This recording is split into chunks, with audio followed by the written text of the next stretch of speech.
Rugby for life, rugby.my.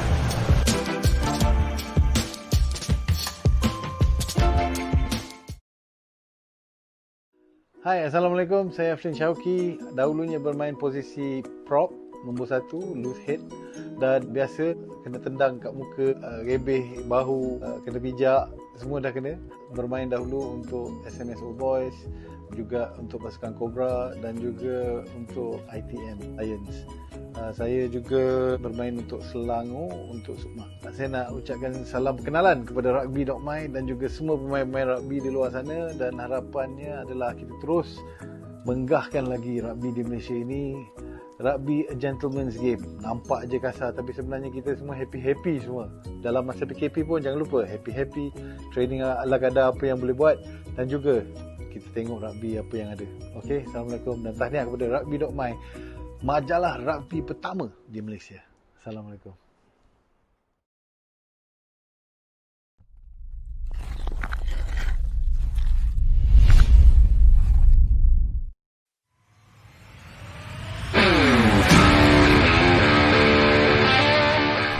Nine is hard. Good. 10. Yeah, well done.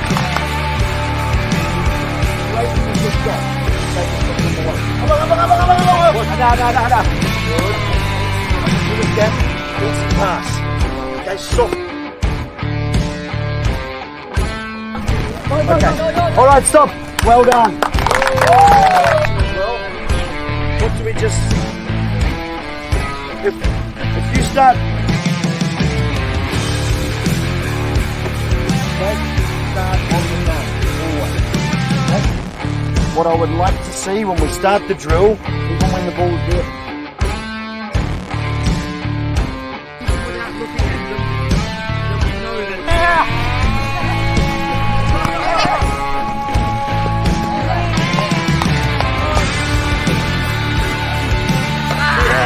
It's common to be, one-on-one boys go right. That's right. Hold on there.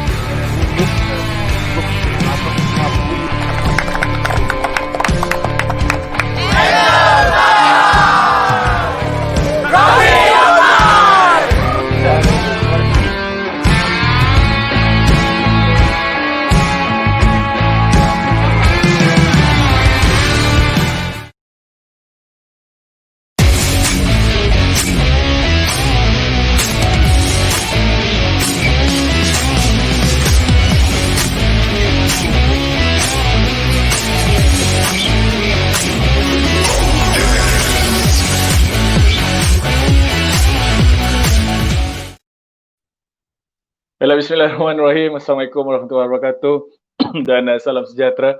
Apa khabar anda di luar sana yang mengikuti kami secara live di laman page rugby.my. Terima kasih kerana sudi bersama dengan kami. Lama kami tak bersiaran dan hari ini kami kembali bersama dengan tetamu yang paling istimewa, yang sangat istimewa yang kami bawakan khas untuk anda. Dan tanpa melengahkan masa lagi, apa kata saya bawa masuk Dr. Nick Haziman Wan Hamad, Pengarah Perubatan dan Kebajikan Pemain Malaysia Rugby yang sudi meluangkan masa bersama kita pada malam ini. Assalamualaikum Dr. Nick. Assalamualaikum warahmatullahi wabarakatuh. Masih Abang Bob. Apa khabar Dr. Alhamdulillah. Itulah di sebalik di sebalik kesibukan sebagai seorang doktor, Dr. Nick sudi meluangkan masa bersama kami pada malam ni. Jadi terima kasih doktor sudi bersama dengan kami pada segmen Kopi Panas pada malam ni. Ada banyak topik ataupun perbincangan yang menarik pada malam ni. Terima kasih sekali lagi doktor. Dan apa kata saya bawa masuk tetamu kedua, Dr. Muhammad Hazwan Khair, selaku Doktor Pasukan Kebangsaan 15 dan juga penyelaras perubatan kejohanan Malaysia Rugby. Itulah dia. Assalamualaikum. Waalaikumsalam. Terima kasih atas jemputan. Apa khabar? Alhamdulillah baik. Okey. Di sebalik kesibukan masih lagi boleh meluangkan masa bersama kami. Terima kasih banyak Dr. Hazwan dan juga Dr. Nick.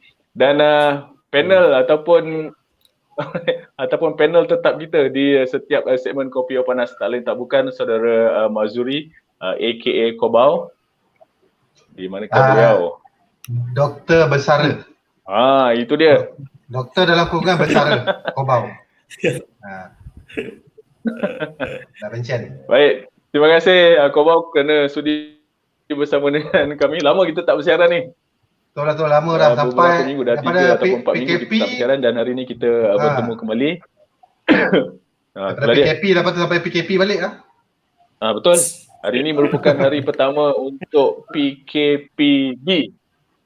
Untuk rakan-rakan kita di wilayah di Selangor dan juga Putrajaya. Alright. Okey, Dr. Nick dan juga Dr. Azwan, topik yang kita bincangkan pada malam ni tak lain tak bukan adalah berkaitan dengan medik. Itu tajuk kita pada malam ini pun adalah medik. Itu adalah panggilan yang biasa kita dengar apabila berlaku sebarang kecederaan ataupun berlaku sebarang insiden di padang. Maka berlarilah kedua-dua orang doktor ini ke dalam padang untuk melihat pemain yang cedera dan sebagainya. Nanti kita akan kongsikan pengalaman-pengalaman doktor sekalian. Tetapi saya ingin bertanya kepada panel tetap kita, iaitu saudara Kobau, apakah apa yang kita nak achieve pada malam ini? Soalan pembukaan kita adalah apakah yang kita nak achieve atau apa yang kita nak capai melalui perbincangan kita pada malam ini? Kobau, silakan. Okay, first of all, insyaAllah perbincangan ni akan membuka minda ramai penggiat rugby kat luar sana lah, apa peranan sebenar medik lah. Dan bagaimana benda ni, medik ni berevolusi daripada dulu. Daripada zaman-zaman main tak ada doktor kat tepi padang, hanya ada fisio yang kadang-kadang tak ada lesen pun. Dia hanya ada experience saja. So dia akan react based on apa experience dia sebelum tu. So macam mana evolusi tu berlaku sebelum ni, dan macam apakah peranan doktor-doktor ni sekarang di tepi padang, dan kenapa ianya penting untuk player atau coach atau pengurusan pasukan tu untuk dengar cakap-cakap doktor ni. Kerana dalam world rugby memang safety is the priority. So memang kena pastikan player welfare tu terjamin. Okay, alright, itulah dia. Alright, terima kasih Kobau. Itulah apa yang kita nak achieve pada perbincangan kita pada malam ni. Dan bagi penonton di luar sana, sekiranya terdapat sebarang soalan ataupun sebarang pandangan yang ingin dikongsikan ataupun diutarakan, boleh saja menulis di ruangan komen dan ianya akan dipancarkan dan sama-sama kita bincangkan atau sama-sama kita kupas bersama Dr. Nick dan juga Dr. Azwan. Alright, jadi sebagai pembuka bicara kita pada malam ni, mungkin Dr. Nick boleh perkenalkan diri sikit. Ramai orang kenal dengan Dr. Nick ni. Cuma tak mengenali secara lebih dekat kan. Mungkin Dr. Nick boleh kongsikan bertugas di mana, pengalaman dan sebagainya. Dan sekarang Dr. Nick merupakan pengarah perubatan dan juga kebajikan pemain di Malaysia Rugby. Betul Dr. Nick ya? Betul. Alright. Okay, silakan Dr. Okay. Saya Dr. Nick, sekarang ada pakar perubatan sukan di Hospital Sungai Buloh, Jabatan Ortopedik. Di Hospital COVID lah sekarang kalau ikut. Dan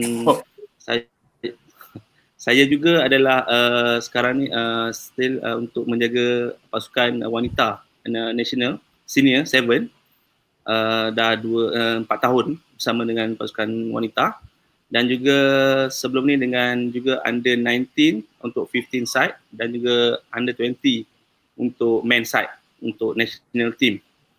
Jadi selain tu saya juga adalah salah seorang World Rugby educator lah untuk medical. Ya. Itu sikit daripada saya. Intro. Alright, terima kasih. Terima kasih Dr. Nick. Terima kasih Dr. Nick. Bukan calang-calang orangnya. Bagaimana keadaan di Hospital Sungai Buloh Dr. Nick? Sekarang dengan kalau ikut sekarang hospital ni dah covered pada full COVID. So basically semua ward telah diisi penuh oleh pesakit-pesakit COVID. Dan kalau ikut keadaan di Hospital Suruh fully COVID patient yang ada sekarang di Hospital Sungai Buloh. Ya. Yeah. Alright. Okay, alright. Terima kasih Dr. Nick. Okay, Dr. Azwan. Mungkin Dr. Azwan pula boleh perkenalkan diri kepada penonton kita sekarang. Silakan. Dr. Azwan. Okay, Assalamualaikum warahmatullahi wabarakatuh dan selamat malam. Nama saya Muhammad Azwan bin Khair lah. Jadi ramai kenali saya sebagai Dr. Azwan. Saya pegawai perubatan di Jabatan Perubatan Sukan di Pusat Perubatan Negeri Melaya. Jadi bila mengatakan tentang rugby ni, saya adalah orang bawahan kepada Dr. Nick sebenarnya. Dia pengarah saya. Jadi saya ditugaskan untuk menjadi koordinator perubatan lah untuk kejohanan MRU. Dan untuk 2 tahun kebelakangan ni alhamdulillah diberikan peluang untuk menjaga pasukan 15 sebelah kebangsaan lah sebagai tim doktor. Jadi itu sahajalah kata kalau untuk introduction awal-awalan ni. Yep. Alright. Terima kasih Tuan Azwan. Sebenarnya Dr. Azwan, ni saya tunjukkan. Ni dia. Beliau pernah tampil sebagai front cover kita untuk edisi keempat sewaktu zaman PKP dulu. Jadi apa pun kita ucapkan terima kasih kepada Dr. Nick yang sudi bersama dengan kami sekali lagi. Kalau sebelum ni kita jumpa dalam majalah je, kali ni kita berjumpa secara maya untuk sama-sama kita bincang dan juga sembang-sembang mengenai isu yang kita bawakan pada malam ini. Alright. Jadi Dr. Nick dan juga Tuan Azwan, sambil kita bersembang-sembang ni, kita juga akan melayani ataupun menjawab persoalan ataupun sebarang pertanyaan yang dikemukakan oleh penonton. Dan kepada anda di luar sana, silakanlah untuk menaip ataupun mengajukan sebarang persoalan yang berkaitan mengenai medik, khususnya dalam sukan rugby ini. Mungkin kau bawa untuk memulakan ataupun untuk memanaskan arena kita pada malam ni, ada sikit input daripada kau bawa? Just to share lah, dia punya evolusi tu. Kalau kira dulu macam saya mention tadi, tak ada doktor di tepi padang dan mungkin player welfare tu kurang dipandang sebagai salah satu elemen yang penting. Tapi sekarang kita dah tengok even Malaysia Rugby Union dah mewajibkan pasukan tu kena ada orang yang ada lesen lah, orang yang bertauliah untuk memastikan first aider. That's why World Rugby dah kembangkan dia orang punya training education. Dia tambah lagi satu strand which is medical strand untuk lahirkan lagi ramai orang yang ada level 1 fair, supaya dia orang ada knowledge kalau berlakunya sesuatu kecederaan tu, at least ada first responder. Betul tak? First responder kan? Yang entertain pemain tu. So kalau tak salah saya dulu kebanyakannya hanya ada tim universiti yang ada doktor ni, sebab macam tim UM dia ada PPUM. That's why masa sukan universiti dia orang assign Sukip ke Masum ke, dia akan assign doktor ni untuk jaga tim. Masa tu saya first kenal doktor apa nama? Siapa nama? Lelaki ke perempuan? Doktor kita lah, doktor boleh pula lupa nama dia sekarang ni. Doktor trainer kita tu. Azril. Doktor Azril. Allahu Akbar. Doktor Azril cepat lupa tau. Cepat lupa ni. Dah tua. Kalau lelaki dia so, dia ingat. 2011 first time jumpa Dr. Azril. Masa tu dia tugas dia untuk jaga tim rugby UM. Lepas daripada tu baru start wujudnya kesedaran terhadap betapa pentingnya medical side ni dengan sukan, especially contact sports rugby, yang kita tahu akan ada catastrophic injuries, soft tissue injuries dan sebagainya.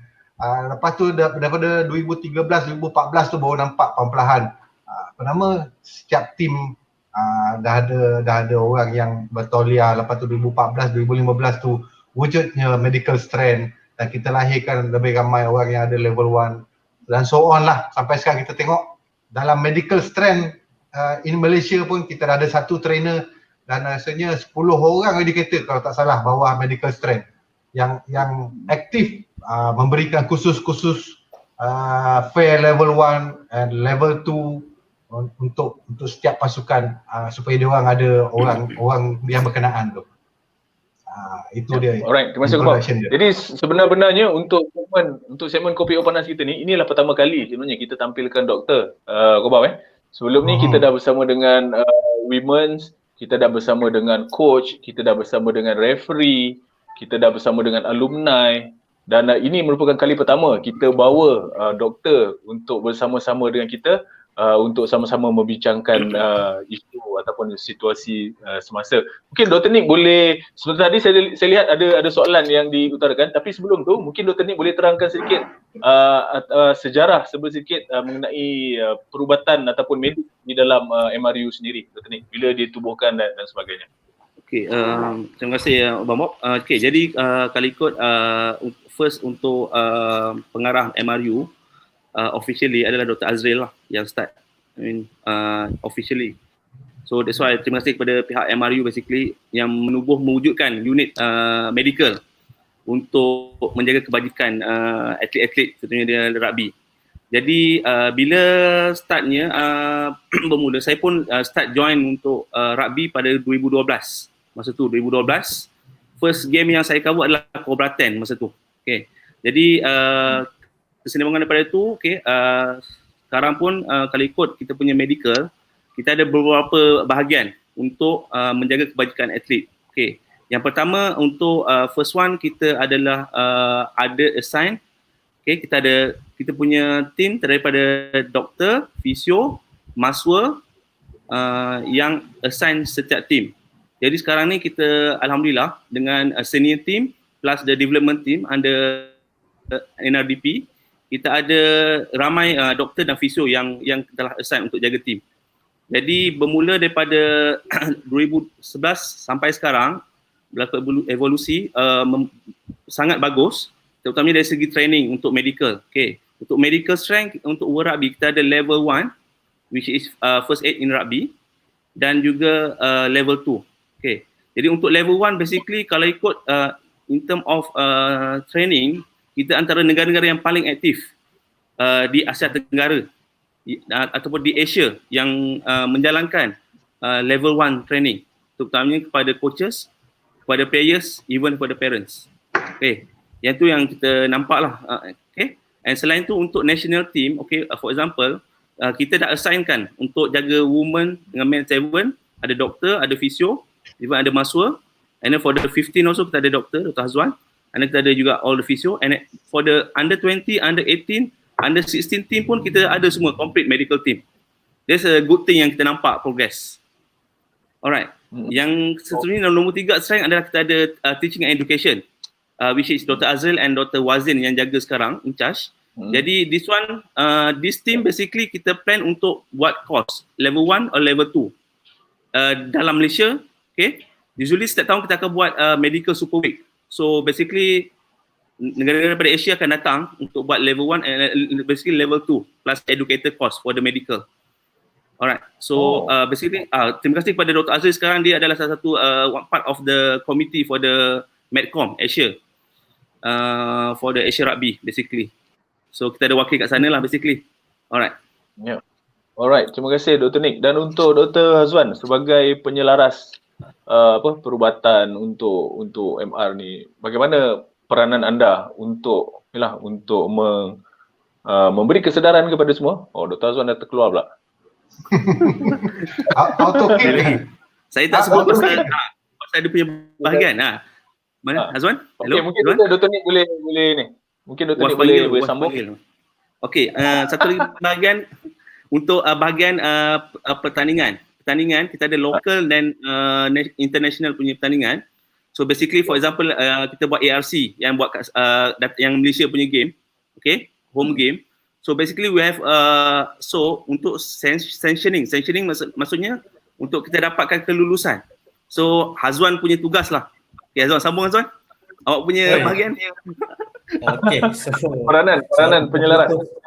Terputus sekejap tadi lah. So bagi kata tadi Dr. Nick dah terangkan selanjutnya, bagi kita mengharapkan ada minimum requirement untuk setiap kejohanan yang disanction lah. Jadi maksudnya part of the organizing committee tu, dia punya plan tu termasuk apa yang dia boleh cater untuk kebajikan pemain. Jadi part of it adalah untuk kenal pasti apa kecederaan yang boleh berlaku. Jadi kata kalau dalam rugby ni yang paling kita risaukan dua lah, antara concussion dan juga neck injury lah. Jadi adakah kita bersedia untuk menganjurkan perlawanan dengan kemudahan yang kita ada? Jadi kita ada checklist, ambulance ada, maksudnya medical tent ada, spinal board ada, cervical collar. Jadi kata kalau penganjur boleh katakan dia boleh provide ke semua ni, jadi barulah kita bagikan kelulusan. Jadi kata kalau apa-apa terjadi memang kita tak boleh deny, terutama sekali dalam rugby, kecederaan keadaan memang akan berlaku, tapi kita tak nak memburukkan lagi keadaan dengan tidak bersedia dari segi perubatan tu lah. Jadi itu yang kita titik beratkan apabila organisers nak memohon untuk sanctioning dari segi medical dan sebagainya. Jadi aspek persediaan tu yang penting daripada pihak kami lah. Bukan kata nak menambahkan kos ke, memang benda tu ada sedikit kesulitan, tapi rasanya kita tak kita tak abaikan lah kebajikan untuk semua yang menyertai. Jadi part of the tournament fees ke orang rasa berbaloi. Main kalau tercedera, ada kemudahan untuk player ni pergi dan tak dibiarkan begitu sajalah, tu yang paling penting. Satu lagi saya nak sentuh pasal sanctioning ni, because Malaysia Rugby we going to professional, saya nampak a very good structure daripada jawatankuasa teknikal pertandingan yang Saudara Fahmi in charge, plus jawatankuasa pengadil yang sekarang ni Encik Afendi Apen in charge. So kita dengan medical, so tiga strength ni kita every tournament kita akan discuss whether we session or not tournament based on requirement yang kita dah tetapkan untuk pertandingan. So sebab tu kalau kat Malaysia ada yang kita session, ada yang tak session, maksudnya pertandingan haram lah basically. So alright. So okay, tak apa. Dr. Nick dengan Dr. Hazwan, mungkin saya nak tanya soalan ni, adakah memadai dengan menyediakan ambulans di tepi padang? Adakah dianya menepati menepati kehendak sesuatu pertandingan? Sebab setengah tu mungkin disediakan medik, tapi dia lah disediakan ambulans. Adakah memadai? Okay. Azwan jawab. Okay. Alright, kata untuk menjawab soalan, kata memang kita dapat banyak soalan tu. Kami memang ada dah menyewa ataupun mengupah pihak ambulans dan sebagainya lah. Tapi masalah ambulans tu hanyalah sekadar pengangkutan. Tapi apa yang datang dengan ambulans tu yang penting tu, adakah dengan staff dia terlatih untuk kenal pasti kecederaan, terutama sekali kalau kita nak kata ramai involve dengan rugby tu, tak ramai lah, tapi kecederaan sukan. Jadi apa, especially nak kenal pasti kecederaan kepala, kecederaan dengan tengkuk, neck dan sebagainya. Dan adakah alatan-alatan yang dia sediakan dengan ambulans tu memadai untuk kecederaan tu. Jadi kalau contoh terbaik, ada masalah, kata kita suspek ada masalah tulang belakang ke apa, stretcher takat yang biasa, jadi tak menyediakan satu yang stable untuk transport. Jadi ambulans tu ada, tapi peralatan yang ada tu tak memadai. Jadi kata kalau kita dari segi sanctioning ni, kita ada basically checklist. Kata of course kita akan letak minimum requirement, tapi kita akan push at least to an acceptable and excellent punya setting lah, tu yang terbaik lah. Jadi kalau untuk apa-apa, jadi kita memang dah bersedia. Tu yang paling penting. Okay, jadi setakat ambulans tadi kita tak memadai. Satu lagi special yang Malaysia Rugby ni special dengan sukan-sukan lain, basically kita akan recommend yang biasanya ambulans dengan paramedik, actually paramedik yang biasanya dah ada level 1 paling kurang requirement untuk jaga tournament. That's our requirement. Tapi that's why saya punya aim basically at least within 1 tahun atau 2 tahun lagi, setiap negeri at least akan ada dedicated, maknanya paramedik and then even doctors untuk jaga setiap negeri for any rugby punya event. So basically senang untuk refer lah if any cases atau any opinion. So jadi senang untuk setiap negeri. Kalau tak sekarang basically kita banyak dekat Klang Valley basically kita dah cukup in terms of doctors and qualified doctors and then also paramedics. That's why now saya punya plan basically untuk MRU kita akan dapatkan jumlah doktor yang akan train dan juga paramedik di setiap negeri. Itu kita punya aim lah. Alright. Okay. Terima kasih Dr. Nick, terima kasih Dr. Azwan. Kalau kita lihat di skrin kita, dah mula masuk dah soalan bertalu-talu. Saya tertarik dengan soalan daripada Ahmad Syam tadi. Soalan yang antara soalan yang terawal. Ni dia. Sebentar lagi kita akan pergi kepada soalan-soalan lain. Kita nampak ada Rostam tadi ada tanya ada dengan 2-3 soalan lagi daripada penonton kita. Tapi kita pergi kepada soalan yang pertama daripada Ahmad Syam. Mohon panel beri pencerahan yang lebih jelas tentang HIA. Yang ini saya tak pasti apa term dia. Kerana ada coach dan manager yang masih kurang faham akan prosedur HIA yang doktor apply di Padang. Lebih-lebih lagi tentang recognize and remove serta prosedur lain sehingga pemain yang HIA itu boleh kembali ke Padang atau dibawa ke hospital. Ni mungkin Dr. Nick, Dr. Azwan atau Dr. Kobau pun boleh jawab juga. Okey. Tak ada. Bagi saya dia. Okey, Dr. Nick dah dulu. Yes. Alright. Baik.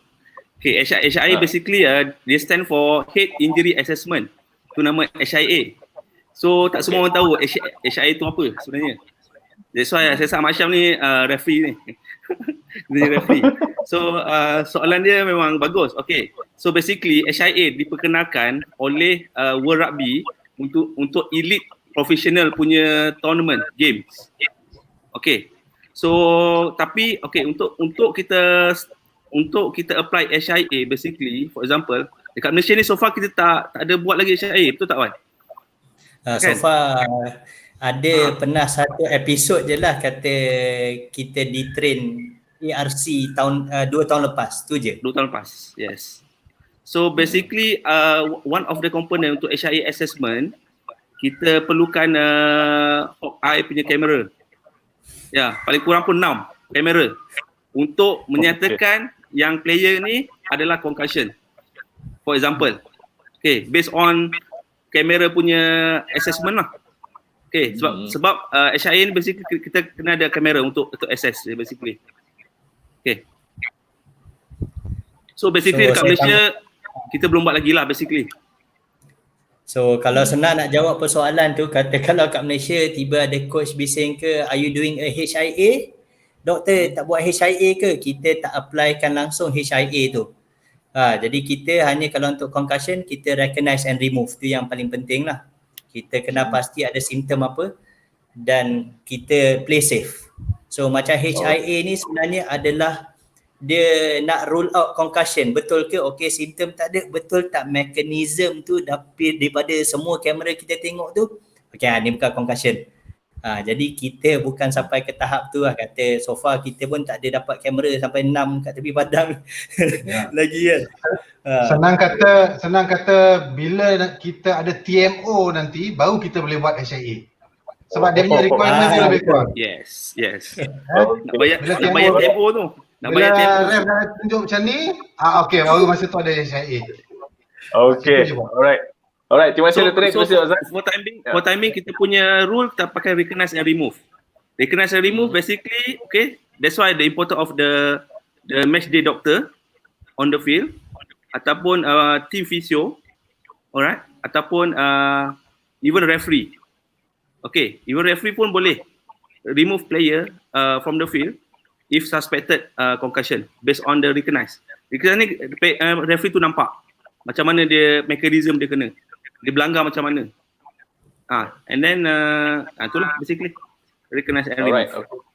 Terima kasih Dr. Nick, terima kasih Dr. Azwan. Mungkin saya boleh tanya sendiri soalan kepada saudara Kobau. Sepanjang penglibatan beliau selama 30 tahun dalam dunia rugby profesional, pernah tak mengalami kecederaan di padang dan mendapatkan bantuan daripada doktor-doktor yang berada di tournament tu sendiri? Mungkin Kobau boleh ceritakan pengalaman sendiri. Okey ya. Ini kalau based on true experience lah ni. Ini kalau buat movie ni laku kot. Based on true experience kan. Ya dulu-dulu ni, dulu tak ada doktor-doktor ni kecuali kalau main masa Kobraten. Kalau main masa Kobraten injured memang ada doktor tepi padang. Sebab Kobraten memang dia akan sediakan doktor, tournament doktor. Tapi setakat tournament lain tu patah hidung ke pergi jumpa wak, ada satu wak kat Banting kan. Sampai kan kita kata, wah doktor kata patah ni.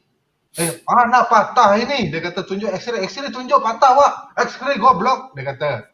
So kita urut pakai dukun je. Lepas tu dulu yelah knowledge tak ada, player tak ada knowledge. Management pun tak kurang lagi dia punya exposure terhadap sains perubatan moden ni. So, jadinya kita terdedah kepada benda-benda yang legacy daripada orang dulu. So orang dulu buat macam ni dah okey. So kita just ikut je. So once adanya kesedaran terhadap ilmu dalam sedikit ilmu dalam bidang perubatan ni, macam apa yang tak patut kita buat masa injured. HARM, HARM. Heat tak boleh, alkohol tak boleh. Lagi RM tu cari sendirilah. Yang M tu orang tahu massage. Kan? Betul. So Dia tu dulu ingat, dia tu kalau injured apa bengkak apa terkehel, massage, urut 24 jam urut. So sebenarnya benda tu rupanya perlu dielakkan. Just put ice. Ada lagi lah dia punya price tu pula nak kena ikut. So ada ilmu kat situ. Barulah dia punya injury period tu daripada daripada event time bila kau injured dan post injury tu dah tahu apa step nak buat. Apa the do and the don'ts kita tahu. Yeah. So itu yang penting lah, yang penting. That's why sekarang ni macam mana nak menyedarkan coach-coach dan juga tim-tim yang main rugby sekarang ni, kenapa perlu ikut cakap doktor? Sebab ada so sekarang ni macam ada lagi tim yang bila doktor kata okay ni concussion, budak ni concussion, next game dia tak boleh main. Tapi coach atau management dia akan marah doktor ni, kata ni mesti alumni ke tim dulu main tim tu ke, dia tak bagi budak tu main. STJ. Sebab STJ contoh kan. Lepas tu sebab budak tu rupa-rupanya dia paling star sekali. So memang coach tu mengharapkan budak tu main untuk dia menang game tu. Especially in those game yang crucial lah. So at the end of the day, doktor yang dia blame. Sebab walhal doktor try to nak make sure budak ni safe kan. Sebab kita pun as educator, bila kita run course level 1 apa semua, kita bagi tahu jangan kejarkan kemenangan sangat sampai you jeopardize budak kecil punya talent dan dia punya future. Takkan umur 14 tahun dia injured, main budak dan injured lagi sekali, habis terus career dia. So tak ada opportunity untuk dia go further. Itulah Bob. Kita main bebel kan lagi panjang ni. Terima kasih Komar, terima kasih. Alright, kalau boleh kita pancarkan beberapa soalan selepas daripada Ahmad Syam tadi. Saya nampak ada dua. Okay, daripada Rostam Effendi Sija ataupun Coco. Doctors, what is your advice to recover our mental during this pandemic to enhance our well-being? As they say, a strong mind in a strong body. Itulah dia. Ni tanya pasal ni pula, mental apa ni? Well-being semasa pandemic. Yes. So siapa nak jawab? Jawablah. Saya selalu jawab. Saya jawab dulu. Kalau kat klinik kena bayar kan, tapi kalau dalam live ni tak kena bayar. Cocok ni pun tanyalah bahasa Malaysia lah, tulis English pula. Okey, jadi kalau merasakan tadi pasal mental health tu memang sekarang ni agak mencabar lah. Kata kerana kalau tak dulu setiap minggu boleh berlari atas padang semua. Boleh nak bermain macam free, tak payah nak fikir pasal SOP ke, takut tiba polis ada kat belakang tengok kira berapa orang ada kat padang tu ke apa kan. Okay, so kata in terms of jaga mental health ni, kata nombor satu, kita kena be aware of current situation lah. Jangan put high expectation on the current situation. So kata kalau mengharap, memang betul PKPB ni kita mengharapkan 2 minggu je. So kata memang mengharap next game 28 hari bulan confirm ada game. Tu dah letak expectation terlampau tinggi tu. Tiba-tiba announce 26 hari bulan sambung lagi wallahu alam, masa tu terus mentally down. So kata number satu kena realistik lah. Kata tu we have to keep ourselves realistic. Nombor dua tu benda yang kita tak boleh kawal tu kita jangan terlampau fikir. Jadi kata what we can do kat rumah tu, kita boleh buat simple workouts to keep with our health pun dah memadai. So kita jaga diri kita and jaga orang sekeliling kita have a group workout and all. And kata lagi satu, kalau in terms of mental health ni lagi satu, always be positive lah tu kata. Kena realistic tu kena realistic, tapi always be positive. Kata itu yang paling penting lah kalau bagi saya, kata kalau nak orang tanya nasihat macam mana nak jaga mental health during, especially as a raga in this current situation. Mungkin Dr. Nick boleh tambah lagi kot, kata dia ada ubat-ubat ke apa ke rasanya. saya tertarik dengan soalan contoh tu basically. Kerana kita boleh bagi andaian lah, kalau contoh kita player kan, selalunya contoh lah kita selalu petang-petang pergi main training. Contoh, for example lah seumur player boleh keluar pergi main training apa semua. Tapi bila end up PKP, end up dekat rumah, bangun lambat mak marah. Bangun lambat mak marah. Lepas tu tengok TV mak marah. Tengok phone mak marah. Ni contoh lah. Bapak-bapak pergi kerja kan. Lepas tu petang mak marah lagi, malam bapak marah. Faham tak? Kalau kita sebagai seorang player pun kita akan rasa down. Why? Because tak boleh nak keluar, tak boleh nak pergi training, because training part of the terapi lah untuk player. Boleh jumpa kawan, borak-borak, faham tak? So that's why during the first phase dulu MCO, memang mostly banyak player-player yang saya tanya lah, even national player pun rasa macam emotionally rasa macam terganggu because of environment di rumah. Bukan salahkan mak bapak juga, tapi I mean the environment. Sebabnya dia orang tak boleh nak training, dia orang tak boleh nak keluar, tak boleh nak pergi sana dengan kawan-kawan. Tu yang effect basically. So come back, bila jadi macam tu, basically in term of in term of dia punya fitness lah akan effect. Yang kedua, mentally memang akan effect, physically, mentally akan effect. Yang ketiga, dia punya injury. That's why kalau ikut after PKP je dah allow main, lagi ramai yang injured. Even tak ada game. Tu yang kita sebagai medical pun rasa, you tak ada game lagi tapi dah injured. Because of what? Masa PKP, dia punya level of dia punya fitness lain. After PKP je dah boleh pergi training and then end up dengan injury. Tak pergi game pun dah injured. This is part of yang benda-benda yang effect untuk player kita lah basically. Alright. Terima kasih. Alright. Okay, terima kasih Dr. Nick. Alright, kalau kita boleh pancarkan soalan-soalan tambahan daripada penonton kita. Ada 2-3 soalan lagi yang saya nampak dipancarkan tadi. Tadi ada Dr. Daripada Azril Syazwan. Doktor dengan doktor juga. Nick dan Azwan, boleh advise bagaimana pemain kita boleh dapatkan nama dan nasihat marah ada Azril tadi aku tak ingat nama dia. Soalan ni bagus. Daripada ni doktor juga ni. Okey. Dr. Nick, Dr. Azwan. Terima kasih Dr. Azril. Okey. Untuk kita Malaysia so far kita pakai recognize and remove. So kita nampak concussion and then kita remove. So based on what? So basically untuk concussion kita ada what we call SCAT 5 lah. Kita ada concussion assessment. Dia ada form lah. Dia ada beberapa kriteria yang kita tengok. Okay, so yang paling senang, yang first of all kita tengok in term of symptoms. Maknanya satu mekanisme macam mana dia kena. Yang kedua kita tengok simptom dia. For example, dia cerita neck pain, sakit, ataupun mata kabur. This one lah after kena. Okay. Ataupun dia rasa lemah, tangan lemah. Okay. And then sakit kepala, tak boleh nak fokus. Ataupun tiba-tiba pernah yang dapat sawan on the spot. Ataupun loss of consciousness, tak sedar langsung. Okay. And then muntah-muntah. Tu antara simptom-simptom yang kita boleh assess. Alright. Tapi selalunya dekat padang biasanya kita akan tanya beberapa soalan lah dekat player yang kena. Okay, for example lah kita tanya, okay, what venue are you now? You main kat mana sekarang ni? Contohnya kita main kat UPM, tapi dia kata, dekat Bukit Jalil sekarang. Tu salah satu dia punya tu. Yang kedua, tanya which half is now? Sekarang ni masa pertama ke masa kedua? Sepatutnya masa kedua tapi dia kata masa pertama. Tu yang kedua. Yang ketiga, dia tanya who scored last in the game? Siapa yang last try dalam game sekarang? Lepas tu dia kata orang lain. Sepatutnya orang lain. Tu yang ketiga. Yang keempat, what team did you play last week? Okay, last week you main dengan apa? Sepatutnya UPM lawan UKM. Tapi dia kata UPM dengan UiTM. Tu salah. Okay. And then kita tanya last one, did your team win last game? Benar ke tak? Sepatutnya dia kalah tapi dia kata dia menang. So all 5 question yang selalu kita tanya lah on the spot kita punya player.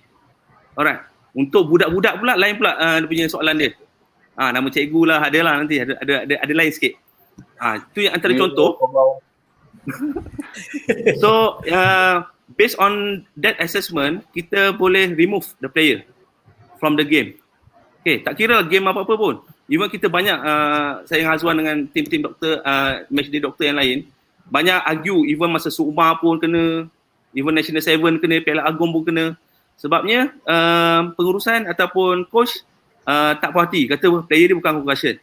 Tapi basically untuk rule Malaysia Rugby, medical kita pakai recognize remove untuk masa sekarang lah, basically. Jadi untuk concussion basically, that's why very important once kita dah kata di concussion, kita akan bagi satu form untuk player. Okay, so basically player ni akan rehat, rest. So rest daripada game. Alright, dia ada bergantung pada umur jugalah. How long dia punya rest period. Okay, jadi and dia akan balik akan dapat satu form. Kalau sanction punya game, kita akan bagi satu form. This form ni dia untuk return back to play, dia akan dapatkan sign daripada doktor untuk return back to play. Untuk form concussion form ni. Selagi tak ada form ni, tak tunjuk kat kita, kita akan bagi dia main. Tu contoh dia lah. Alright. Okay. Azwan tambah? Alright. So kata kalau saya tambah kepada doktor ni tu, memang borang tu ada 3 bahagian. So nombor 1, dia bukan doktor saja boleh bagi that form. So that form sesiapa je sebenarnya boleh isi, referee ke apa. Dalam tu dia akan tulis simptom apa yang dia merasakan ada simptom concussion tu. Lepas tu bahagian 2, kata sebab saya sendiri yang buat borang tu, bahagian belakang tu akan beritahu perlu di-assess oleh doktor pada hari yang sama sebenarnya. So dalam sekarang ni dah mudah kalau game yang sanction confirm ada doktor tepi padang. So doktor akan sign off, betul akan explain apa yang perlu buat. Dan yang part ketiga tu kena lagi seorang doktor pula assess. So maksudnya ada assessment daripada doktor masa awal dan yang doktor yang sebelum return to contact training lah, sebelum dia betul-betul main tu. Tapi masalah dia sekarang mungkin pemahaman mengenai concussion ni pun still relatively new lah kalau kat Malaysia ni, kata among doctors ke. Tapi kita nak empower sahaja dulu sekarang ni. So at least player pun tahu perlu mendapatkan pandangan doktor, perlu dapat rawatan. Lepas tu bila dah merasakan dah habis tempoh, kita kata tempoh edah lah kata daripada bermain tu. So kata nak clearance, doktor clearkan, okay you don't have the symptoms, safe for you to play. Tapi kalau borang tu hilang tu, kita orang kata banyak kes borang tu hilang tu, alamak doktor borang tu hilang lah. So kita nak mewujudkan tanggungjawab terhadap player. You take care of yourself as well lah, bukan just the doctor saja. The good thing sekarang untuk yang Malaysia Rugby sebab because the event kita dah cuba dapatkan semua data, mostly all tournament lah.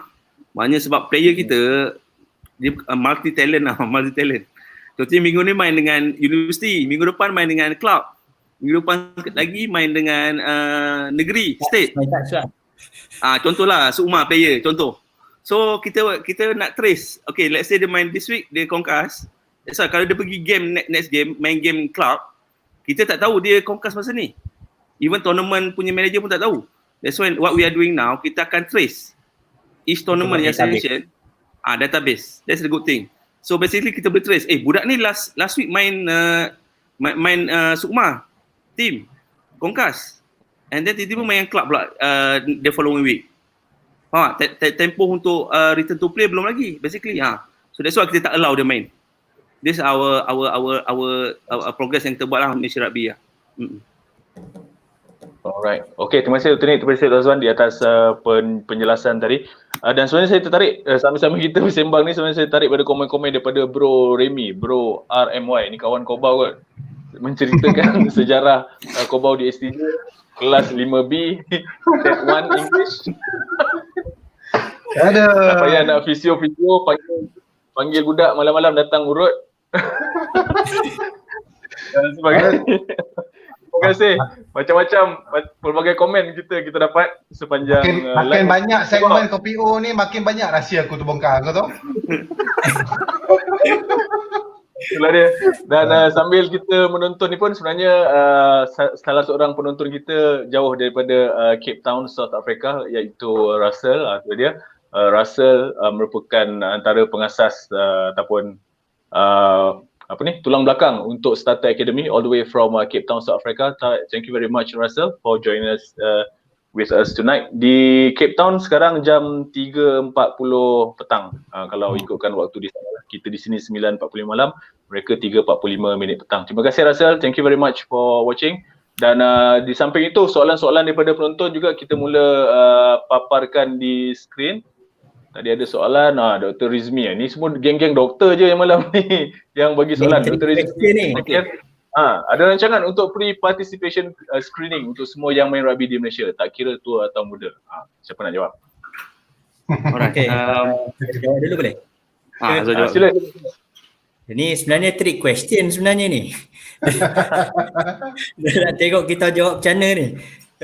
Kata sebenarnya kalau soalan mengenai pre-participation assessment ni, dia bukan terhad kepada rugby saja sebenarnya, pada mana-mana sukan. So pre-participation sebelum kita start untuk bersukan tu, kata kalau seeloknya macam yearly sebelum season tu start, buat check up dulu sama ada dia fit dari untuk bermain ke tak, ataupun kena go for untuk further assessment ke.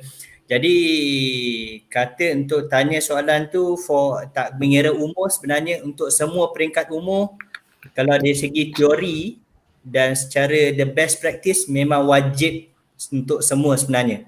Tapi kita masih konsep ni agak baru lagi, dalam mana-mana pun kita just kata nampak dia boleh lari ke apa, tak ada sakit dada ke apa, but actually dia ada step-step yang require untuk di sign off oleh doktor, kata dia tak ada masalah kesihatan, tak perlu mendapatkan rawatan lanjutan ke apa-apa, dan boleh bermain tanpa ada any restriction. Tu yang keutamaan dia lah. Tapi kata kalau soalan mengenai kalau daripada awal ke, bagi saya sekarang ni mungkin lebih utama untuk yang dah bermain Liga Veteran ni. Kata saya rasa dari segi kemampuan untuk buat check up tu lebih mampu. Jadi kadang kita nak kena ready, kadang dah lama tak main tu. Last main mungkin 10 tahun lepas, dah cukup umur birthday ke 35, okey boleh main Liga Veteran. Terus join. Tu yang jadi masalah. Tak pernah check up, kata pasal tengok keadaan jantung ke, darah tinggi ke, betul ada ke tak. So kita risau benda ni, terutama kalau yang pre-participation, kita risau, kita panggil masalah jantung lah, cardiac arrest. Tiba-tiba tengah main, kita expect datang main untuk bergembira, tiba-tiba serangan jantung atas padang, collapse ke atas padang. Tu kalau itu sebenarnya kita punya matlamat untuk pre-participation punya assessment examination ni, untuk mengelakkan perkara macam ni. So kita identify, dapatkan rawatan betul-betul and sama ada fit ke tak untuk bermain lah. So kalau soalan adakah tu for all age group, kita galakkan. Okay, so Dr. Nick ada apa-apa lagi nak tambah kata dia? Okay, Dr. Rizmi tu Presiden Asas tu, Asas Rugby Club. Dia one of kita punya consultant untuk MRU for the cardiology consultant. Dia base kat UiTM Sungai Buloh. Jadi basically untuk for time being untuk pre-participation basically medical check up lah sebelum tournament atau sebelum game atau sebelum event lah. So untuk for time being untuk all the national team, start under 19, under 20, senior 7 lelaki perempuan dengan 15, kita wajibkan semua buat PPE. Yang dia rekas dia PPE lah. That's why that one for national punya level lah basically. Kita memang dah wajibkan lah basically dengan kerjasama ISN. And then that's why untuk kita punya atlet ataupun player yang luar, contoh club, negeri, state, that's why kita galakkan untuk buat PPE. Contohnya atlet Sukma. That's why yang saya nampak Sukma pun dah progress very good. Even before Sukma, dia orang dah buat medical check up, everything. So nak make sure kita punya atlet free from any risk of heart problem lah, heart punya problem, heart attack basically. Okay, so okay. So thank you Dr. Rizmi ya. Okay, tadi ada soalan daripada mana soalan tadi? Okay, daripada Farid Rahman. Kita boleh pancarkan soalan daripada Farid Rahman. Nowadays parents lebih advance assessment dari doktor. Tu ada doktor yang kena marah kat Padang. Siapa boleh jawab ni, dia tanya. Ini memang tuju direct kat saya ni. Silakan Dr. Azwan. Okey, sebab ni memang pengalaman sendiri terjadilah kata okey, mungkin kita tak perlu nak salahkan sesiapa kata, tapi saya tak merasakan kadang parents terlebih tahu ke, saya merasakan parents nak yang terbaik untuk anak-anak dia lah, especially bila bermain. Jadi kadang-kadang the level of support dia mengharapkan anak dia dapat bermain. And then bila terutama of course yang tadi macam kita bincang lah pasal concussion, benda paling kontroversial dalam rugby ni memang terutama sekali memang concussion. Jadi lagi-lagi untuk budak-budak ke budak sekolah, kita punya threshold untuk recognize simptom tu lebih tinggi. Jadi kadang-kadang bila kita bawa keluar, jadi of course kita automatically akan remove from the tournament and ada compulsory rest period ni lah. Of course akan wujudnya frustration dari segi parents yang datang kan. So kadang the matter is that mungkin kita kena perbaiki dari segi kami daripada bahagian perubatan untuk educate lah. So it's a matter of education, nak menyedarkan bahawa concussion ni memang kata boleh jadi simptom dia takat 30 saat je. Dia rasa dia nampak tu, dah okey dah. Kalau dulu yes, acceptable untuk kata saya dulu pernah main dalam keadaan concussion. Orang lari sana, saya lari sana. Kata, tapi masa tu orang tak faham apa tu concussion. So we consider it is safe. Tapi currently dengan knowledge kita dah lebih tahu, so kita kena updatekan knowledge ni, kata bukan saja sama doktor, coaches, tapi towards supporters tu jugalah. So saya rasa kadang-kadang bukan yang lebih tahu, tapi kadang terikat dengan zaman-zaman dahulu waktu dia bermain ataupun so kata we have to persist consistently lah. Tu saya rasa bahawa Dr. Nick tu yang kita cuba lakukan lah, dan mungkin tu nanti kita akan pasal kita punya simposium tu salah satu matlamat dia nanti. Ya, itu sekejap lagi kita akan bincangkan dengan lebih lanjut mengenai simposium yang akan dilangsungkan. Tapi sebelum tu, ada soalan daripada Iqmal Lufi Hazami. Mungkin kita boleh pancarkan Iqmal Lufi Hazami punya soalan. Baru-baru ini dihebarkan bahawa MSN telah dibuka untuk public untuk dapatkan medical consultation. Is it true?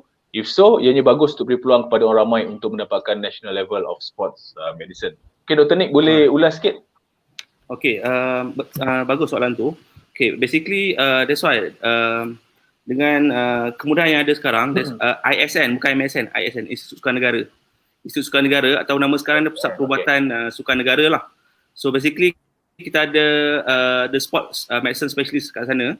So basically dia dah open for public untuk buat for example lah, untuk screening, medical screening, okay, untuk even injuries punya treatment, and then even untuk buat any test lah, sport performance test for example, ataupun post surgery nak buat rehabilitation atau physio dekat ISN. Saya promote ISN ni. Jadi basically open to all public.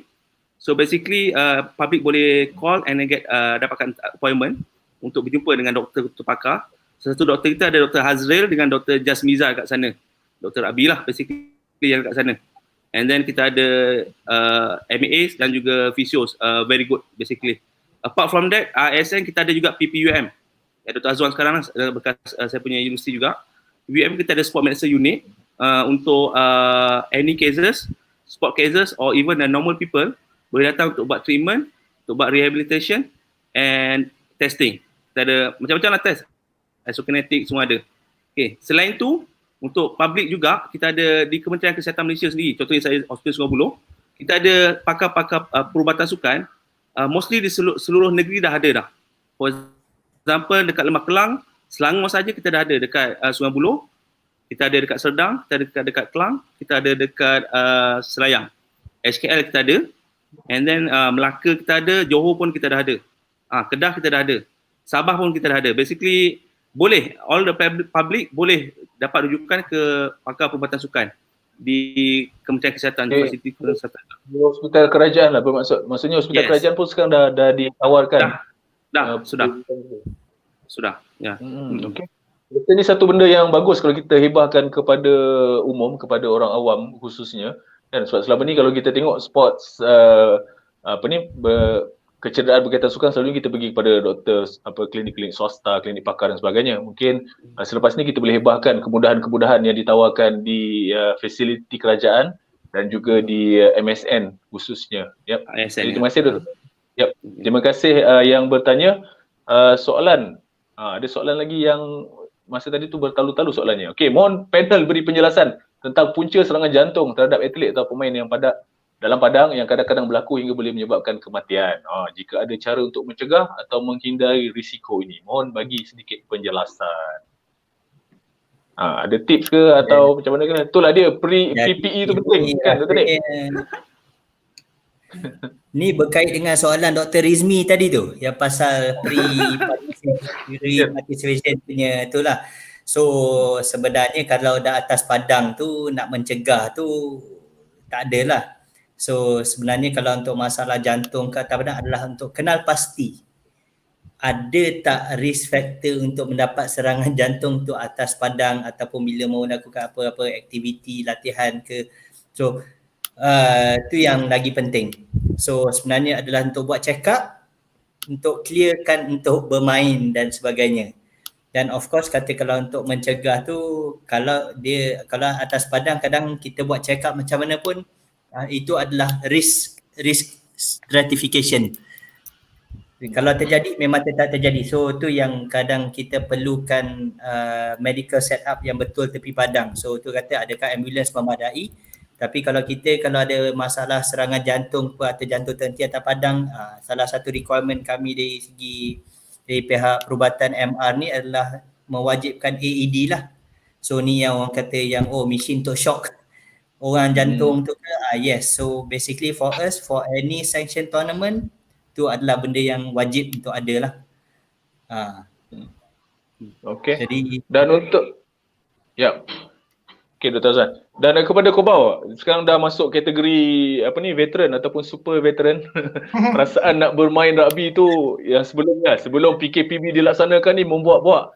Kalau kita tengok sebelum ni setiap minggu akan ada friendly game melibatkan veteran, melibatkan tim Sukma dan sebagainya. Tapi yang veteran ni membuat-buat lah semangatnya untuk bermain pada hujung minggu. Mungkin Kobau boleh share sikit tips-tips ataupun bagaimana geng-geng veteran ni nak bermain rugby khususnya. Dia masalah dengan geng-geng veteran ni bukan apa. Dia kadang-kadang tu bila member ajak, okeylah bolehlah join sebab nak fun lah. Dia rasa dia nak pergi nak join tu untuk fun. Tapi bila hari kejadian, bila dia main, bila dia dapat bola tu, dia fikir macam dia 20 tahun dulu. Dia kata otak dia kata dia boleh buat benda ni. Tapi sebenarnya keadaan fizikal dia tak mampu. Jadi dia push diri dia very hard untuk capai apa yang otak dia rasa dia boleh buat. That's why kadang-kadang geng veteran ni lebih risiko dia lebih tinggi lah untuk dapat heart attack dan sebagainya ni. Sebab dia benda tu sudden kan. Kalau kita fikir, even professional footballer boleh tiba-tiba kena heart attack tengah padang. Collapse. Kan? Walhal dia orang fit. Kita tahu dia orang fit. Memang dia orang punya fitness tu orang monitor every day. Tapi still dia orang collapse due to heart attack. Ini kan pula yang weekend warrior yang satu kali seminggu yang main kan. So untuk mencegah ni sebenarnya tak ada cara sebenarnya, tak tahulah. It's just how kita nak manage the situation when that situation happens. Itu aja soalannya sekarang. Siapa yang boleh bantu, siapa yang boleh respon, apa tindakan kita lepas tu, the quickest way untuk kita bawa dia ke hospital ke dan sebagainya. Tapi untuk cegah tu rasa memang tak ada lah. Even kadang-kadang bawa kereta pun boleh heart attack, bawa main bola pun profesional pun boleh heart attack. So dia kena tahu diri dia. Macam ni maybe lain sikit sebab ada nampak tadi soalan tadi macam mana nak prevent injury dalam rugby. So it's not about medical actually. It's about strength and conditioning. Macam mana dia prepare prior to that event, prior to that game. Macam baru-baru ni World Rugby ada launch Activate. Maksud Activate ni satu modul warm up yang komprehensif yang bagi major muscle tu bergerak supaya kadar injury tu kurang semasa game. Dan dia orang punya study dah menunjukkan proof bahawa bila dia orang perform that kind of warm up yang ada dalam Activate tu, dia ada 8 cues, 8 faktor yang dia orang nak tengok masa warm up tu. Kalau dia orang buat betul, diorang perform dengan baik, maknanya kadar injury dalam game tu akan lebih rendah. So itu antara benda-benda yang boleh mengurangkan injury dalam game. Kalau tanya doktor, doktor hanya akan bagi advice kebanyakannya post injury. Macam mana dia nak respon masa injured dan apa yang perlu dilakukan selepas tu. Itu je. Alright, okay. Terima kasih Kebau. Tu dia Nik Muhammad Ramadan ni Abdullah tiba-tiba dia ketawa pula. Tu mungkin dia respon kepada komen yang sebelum tu lah. Alright. Kalau kita boleh pancarkan komen daripada Nina, it's very important to create awareness about how important first aid, sport medicine, etc. not only during sports activities but also in daily life. Mungkin Dr. Nick boleh tambah sikit terhadap pandangan ataupun komen tersebut. Okay, that's why sekarang ni kita dalam proses awareness. Sebenarnya kita nak educate kita punya players, and then kita punya coaches, kita punya management, even parents terutamanya. Sebabnya in term of the injuries. Okay, that's why kita tak nak macam yang I have experience dengan budak under 18, under 19, even under 20. Kita tengok diorang peak during that time. Okay, then after that terus down because of the injuries. That's why yang kita nampak. That's why kita pun tengah buat kajian ni. Basically kita punya players under 18, under 20 very good.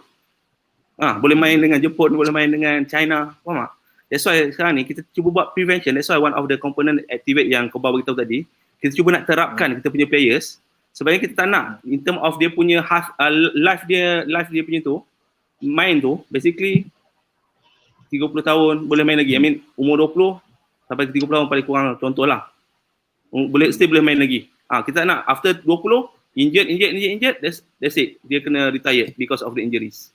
So that's why very important kita nak educate. Bila ada injured je, we need to go to see the doctors and then to get the advice and to get the proper treatment. Maknanya buat rawatan yang sesuai. Okay, bukan kita kata salah pergi urut apa semua tu. That one, that's why kita nak educate. Kenapa tak boleh urut masa kena acute injury, kenapa tak boleh? For example lah, kenapa kena letak ais?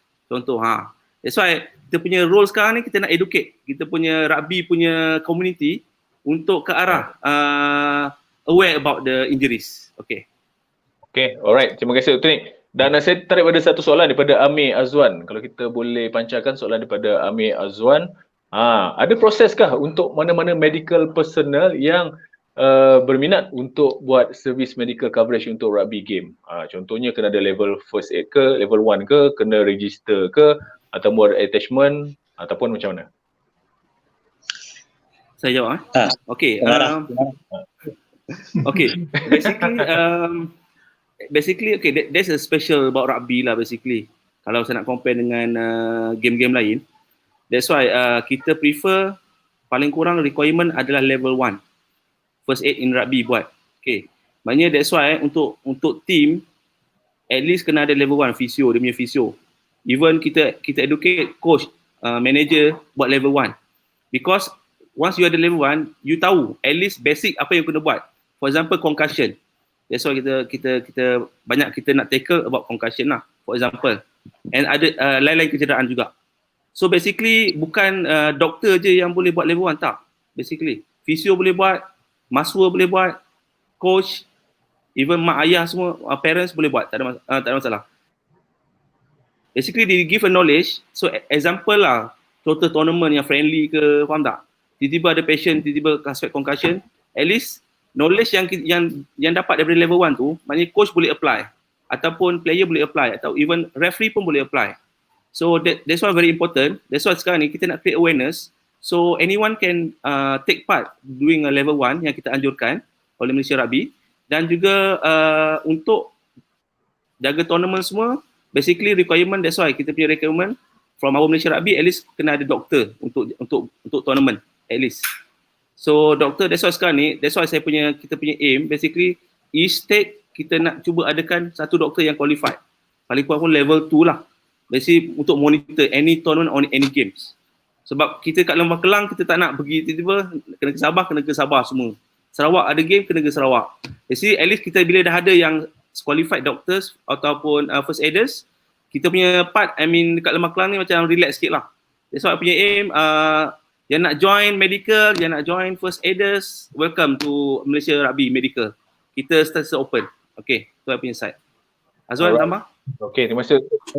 Kalau Azwan. saya nak tambah sikit lah kata contoh terbaik kalau mana-mana sukan lah, kalau in terms of rugby kita boleh tahu how someone play ke, so what is the referee punya call. So matlamat kalau kita buat yang level 1 ni adalah supaya kita ada a common ground. So bila kita communicate pun dengan satu common language lah, bila kita sebut kenapa dia ada ni, kita buat ni, so semua orang faham. Jadi kalau lagi satu kata kalau ada kecederaan atas padang, bila kita tengok siapa yang nak pergi level 1 kata kalau medik tu tengah buat this kind of maneuver ke apa, semua orang tahu apa yang tengah terjadi kat atas padang tu. So no one is left out. So and then tak ada siapa yang akan petikaikan ataupun apa-apalah. So contoh terbaik kata kalau in terms of World Rugby ni, saya dengan Dr. Nick ke apa, kalau kita tengok live games, international games on TV ke apa ke, and see the medics coming on the field. So kita sendiri boleh tengok,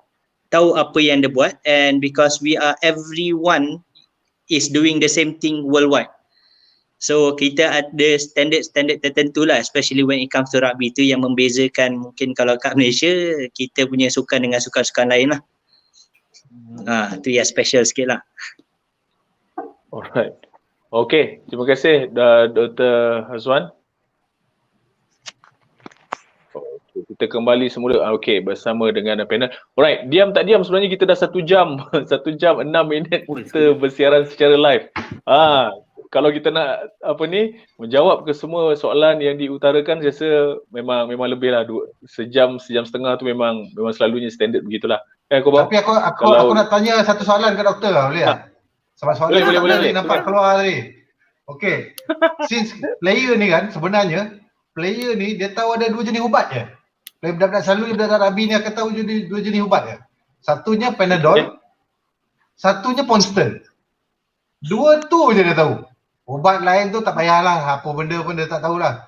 So nak tanya dok lah, kalau Panadol dengan Ponston ni apa efek dia kalau player rugby ni dok makan macam dulu, tak tahu lah sekarang macam mana. Dulu asal sakit sikit je nak main Ponston.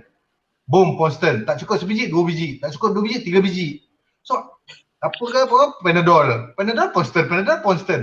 So apa long term effect dia makan ubat-ubat ni, dan adakah benda tu memang berkesan in terms of untuk dia punya performance, dan macam kita tahu ubat ni kadang-kadang buat kita punya kidney work harder untuk neutralkan balik kan. So apa long term effect dia?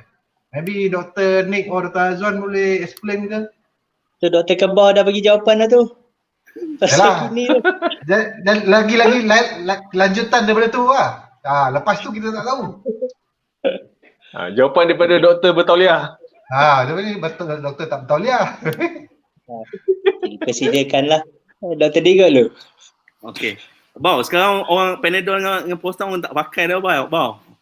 Itu sekarang dulu. Zaman dia tahu pun dia. Okay, kalau efek Panadol dengan Ponston nak tengok orang dulu, tengok sekarang lah. Kau bau apa efek dia? No, basically sekarang ni yang banyak yang saya dengar kat telinga saya lah, ni dia pakai Celebrac, Arcosia, Daeman. Harga pun macam boleh tahan. Okay, kita bukan nak galakkan untuk pakai ubat-ubat painkiller ni basically. That's why kita tak nak, macam saya pernah jumpa juga player, kalau tak pakai ubat sebelum game dia tak boleh main. Even sampai macam tu. Dia biasa kan? Yes, dia punya mindset macam tu. Tapi that one totally wrong, totally salah. Tak boleh nak praktik dalam kita punya kehidupan. Basically. For example lah, sebab sekarang ni ramai yang coach ataupun manager memang stok dia even MSSM level pun dah tak ada dah Panadol, tak ada Ponston bau kalau ikut. Dia tak pandang lah. Kalau saya kan still stick dengan Panadol dulu, the first online treatment saya. Tapi dia orang terus jump to Celebrac. Okay, basically sebabnya kita punya ubat-ubat tahan sakit ni, basically painkiller, dia ada tahap-tahap dia punya level lah. Okay, and then berapa sejauh mana dia boleh tackle sakit. sakit. Okay. Jadi for example celebrate even kita tak sarang untuk bawah 18, umur 18 bagi kepada budak-budak kita. Tak saran. That's why effect dia basically bukan sekarang basically. That's why kita nak. Bila dah biasa dengan celebrate, biasa dengan alkoxia for example, there is effect, long term punya effect pun akan ada. The short term effect pun akan ada basically. Okay, for example yang kau baru tahu adalah satu buah pinggang lah, tengok. Okay, buah pinggang basically akan ada efek kalau kita berlarutan makan ubat celebrate for example. That's why the treatment untuk celebrate, untuk acute treatment memang kita bagi, tapi basically bukan lama. Mungkin kita bagi 7 hari. Bukan all the time kita bagi sebulan, 2 bulan, 3 bulan, tak basically. So basically kita nak tackle itu punya kurangkan sakit, tahankan bengkak. Itu je kita punya aim lah basically. And then yang kedua saya nak sentuh pasal injection. Ada juga player yang suka injection tau. Tapi ada yang jenis takut injection. Sepatutnya bila doktor recommend you buat injection, for example lah nak kurangkan sakit, that's the indication, maknanya itu yang perlu buat. Okay, tapi one of player bila sakit sikit nak injection. Minta. Sepatutnya kita charge lah. Tapi that's why all the medication, okay, kita kena tahu tujuan apa kita guna untuk ubat-ubat basically. So that's why kena rujuk doktor, bukan boleh memandai beli dekat farmasi and then boleh bagi kat player ni. Contohnya lah, malam sebelum tidur makan semua, contoh. Yang tu kita tak boleh nak praktik. It's totally wrong, salah. Okay, cumanya kita ada tahu sebab nak bagi kenapa untuk kita punya player. Alright, dengan dapat nasihat daripada doktor. Tu yang saya punya advice lah daripada saya punya side. So, yang kedua, info ni yang player tak tahu tak. Info ni yang ramai orang tak tahu. Macam Cerebrex tu bawah 18 tak boleh makan kan. Diorang tak tahu benda ni tau. So macam mana kita nak create that awareness supaya semua orang tahu benda tu dapat disampaikan di seluruh Malaysia supaya tak ada kesan-kesan jangka masa panjang nanti. Mungkin kena keluarkan kat Rabi.my ni, dia punya magazine. Kita kena buat satu segmen pasal penggunaan ubat ni. Farmasi banyak. Correct. Betul. Cuma kalau saya tambahkan yang good thing yang saya nampak, even cikgu-cikgu sekolah ataupun jurulatih sekolah, universiti, some of them dia tak tahu tapi dia akan advise kepada kita, tanya, dok ubat ni boleh makan tak? Yang tu kita boleh makan ke tak boleh untuk budak ni, contohnya lah. So that's the good thing lah, good move kita nampak, dah ada awareness. Sama juga contohnya suplemen. Okay, that's why suplemen tu kita tak nak sentuh in detail pasal suplemen, tapi ada kebaikan dan keburukan, jenis-jenis yang tu yang kita tahu. Nak tujuan suplemen bagi kepada player kita, faham tak? Contohnya lah paling saya nampak, okay, 3 hari lagi ada game, tiba-tiba coach baru beli suplemen untuk game 3 hari lagi. Saya rasa bermanfaat tak suplemen tu? Contohnya lah untuk naikkan masa lah apa semua. Memang tak ada tu. Tak ada effect basically. Tu contoh lah, boleh contoh. Tapi mindset kita bila makan suplemen boleh jadi kuat. Yang tu saya tak nak sentuh on further lah about suplemen. Dia ada banyak tengok cerita Popeye. Cerita Popeye dia makan jadi kuat terus. Macam dulu tu lah, macam dulu tu bila player kata coach ankle Silio ni okay Ponston. Coach shoulder Ponston juga. So semua Ponston. Kan kepala ke kaki ke apa ke semua sama je ubat dia. Maybe tadi Dr. Azwan nak cakap something lah. Doktor sambung. So tu kata penggunaan ubat tu actually kita punya nasihat lah. Kalau if you have to play through pain, kena ambil ubat untuk bermain tu, maksudnya sama ada rehab tak cukup atau macam Bawah tadi cakap lah, basically SNC tu sendiri tak cukup. Jadi nak masuk padang tu sendiri tak bersedia. Jadi kata tu yang kita kena ubah mindset tu. So kata kalau terpaksa telan sesuatu supaya boleh masuk padang tu, then you are basically not ready yet lah. Tu. So sekarang ni macam-macam pattern dia. Ada yang kalau tak strap pun dia tak boleh main. Dia kena juga ada strap, pakai kinesio. Kena corak-corak sikit nampak kan, okey baru dia boleh main. Kalau tak dia tak boleh main. Bawa tik hitam tu je lah lepas ni. Okay. Alright. Terima kasih Dr. Azwan. Terima kasih Dr. Nick. Alright, diam tak diam 1 jam 15 minit. Itulah selalunya memang 1 jam memang tak cukup kalau kita nak bicarakan topik-topik yang hangat macam ni lah.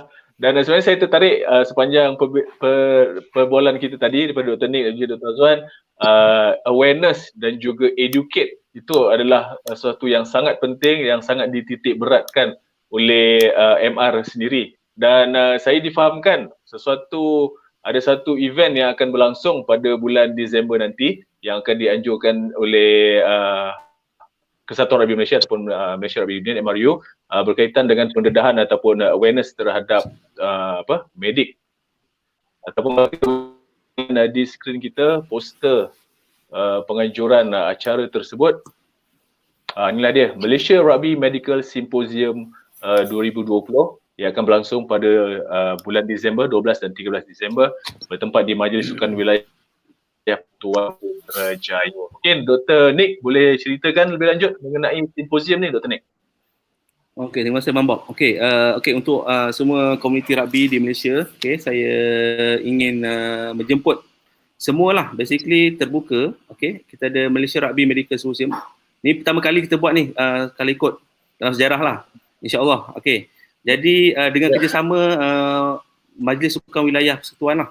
So kita dapatkan bantuan daripada Majlis Sukan Wilayah sebagai venue untuk mengadakan simposium ini pada 12 dan 13 Disember 2020.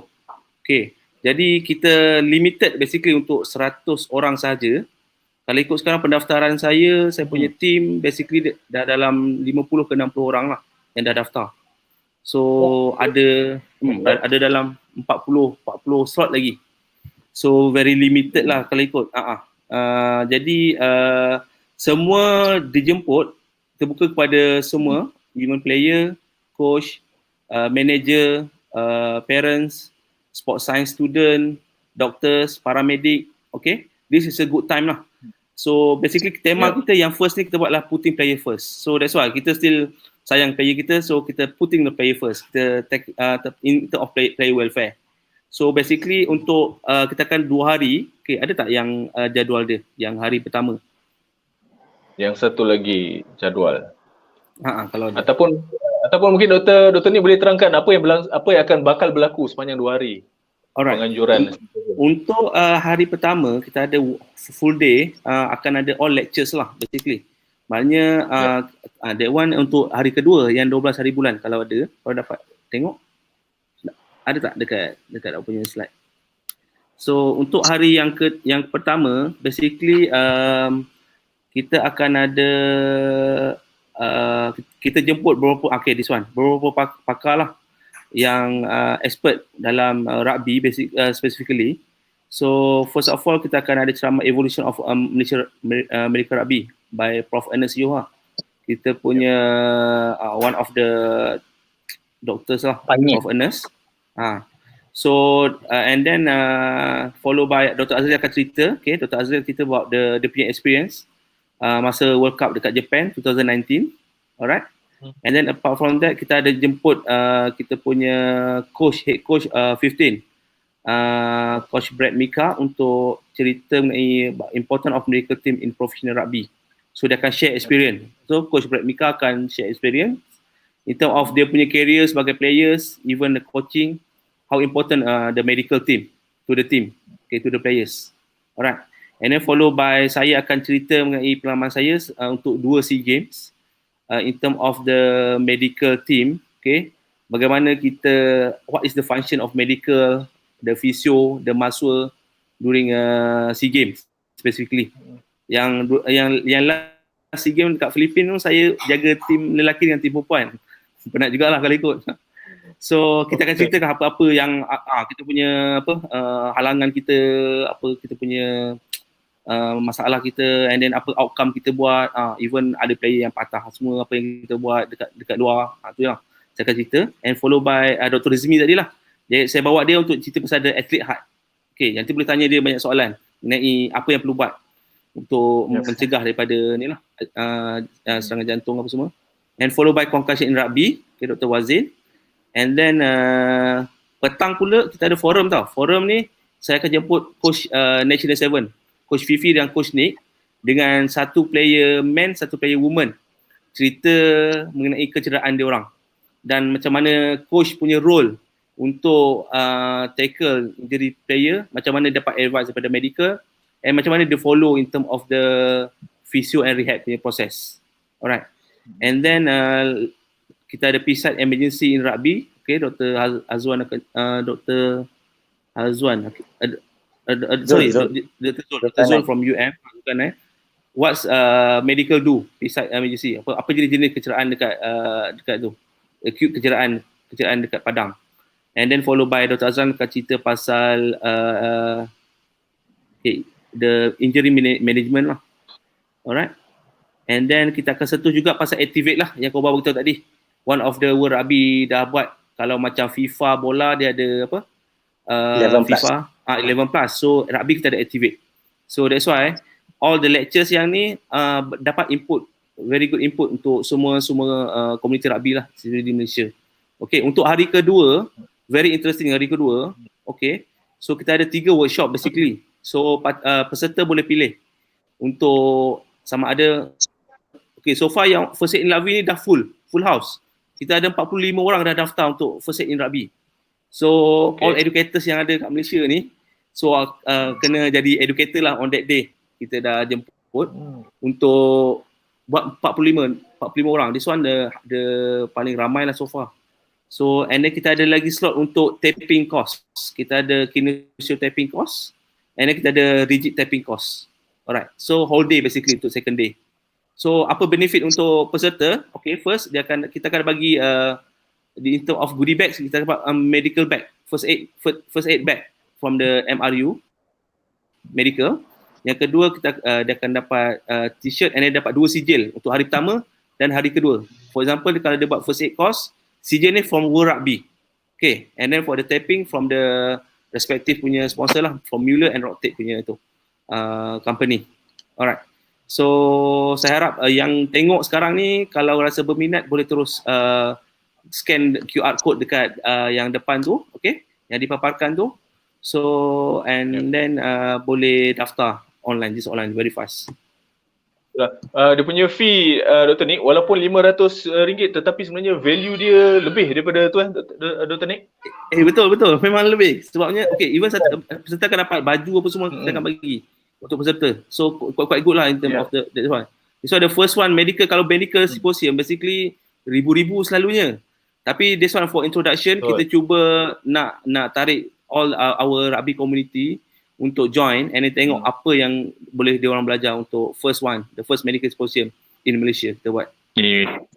Yep, dan kalau kita boleh tengok ada satu soalan daripada Nora Syikin Samsudin, ada CME point tak medical symposium ni? Dr. Nick. Okay, ada. Dr. Nora Syikin tu. Okay, ada. Dapat 16 tak silap saya.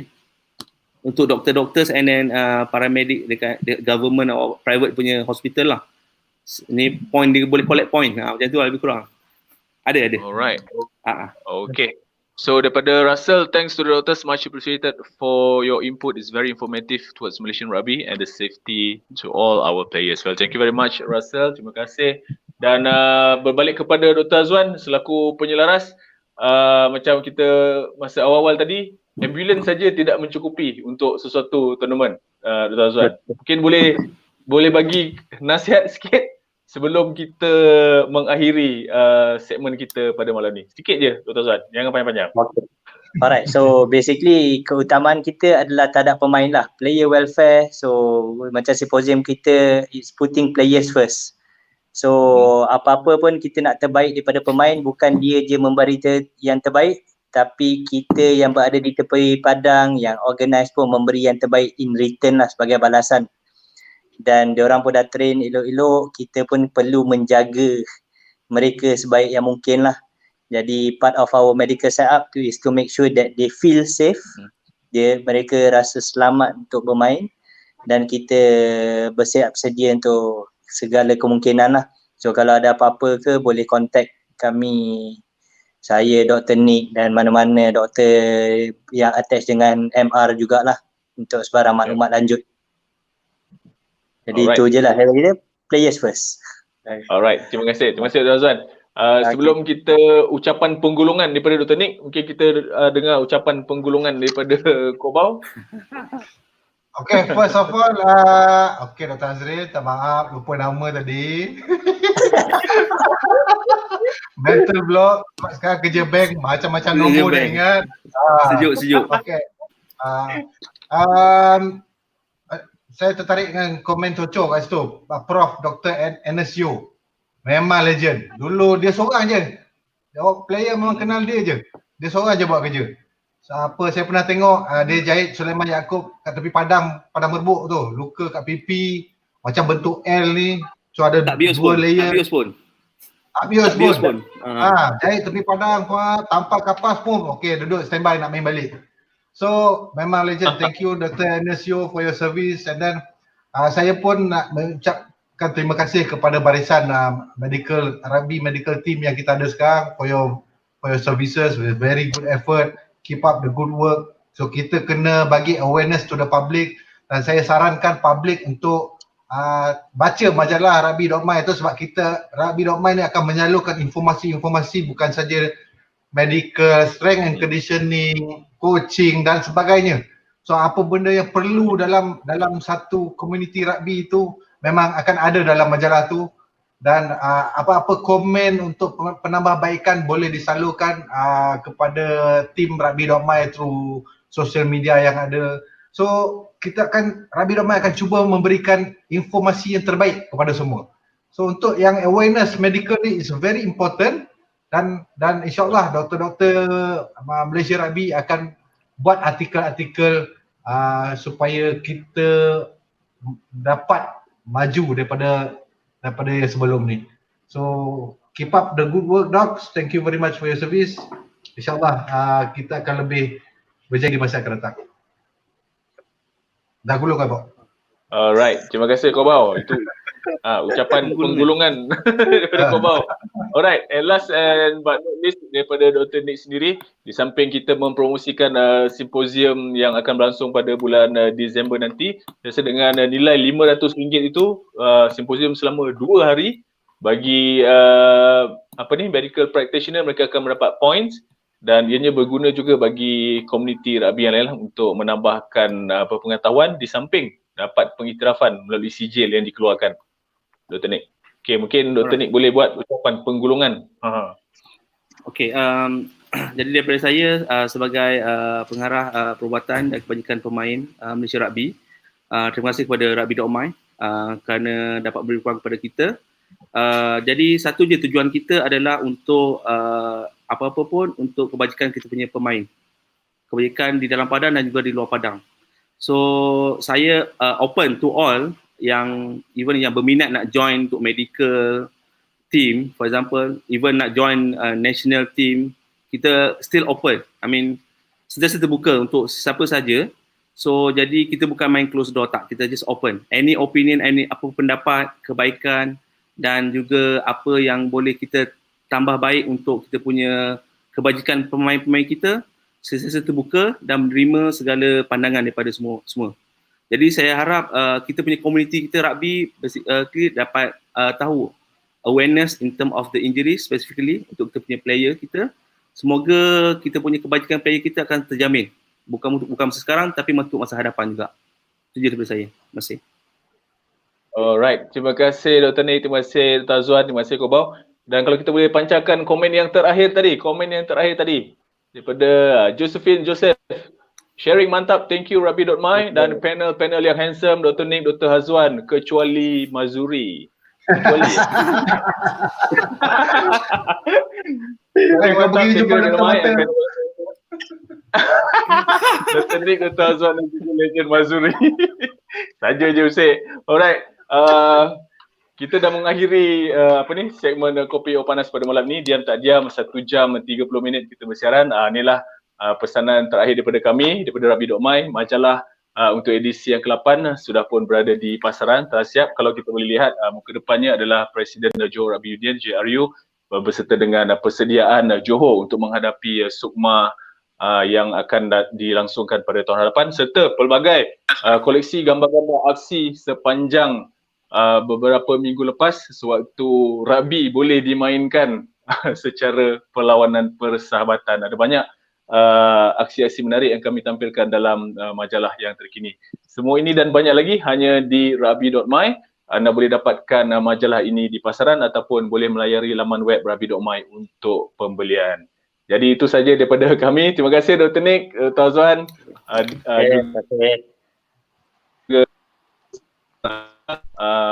Menghadapi dan sebagainya.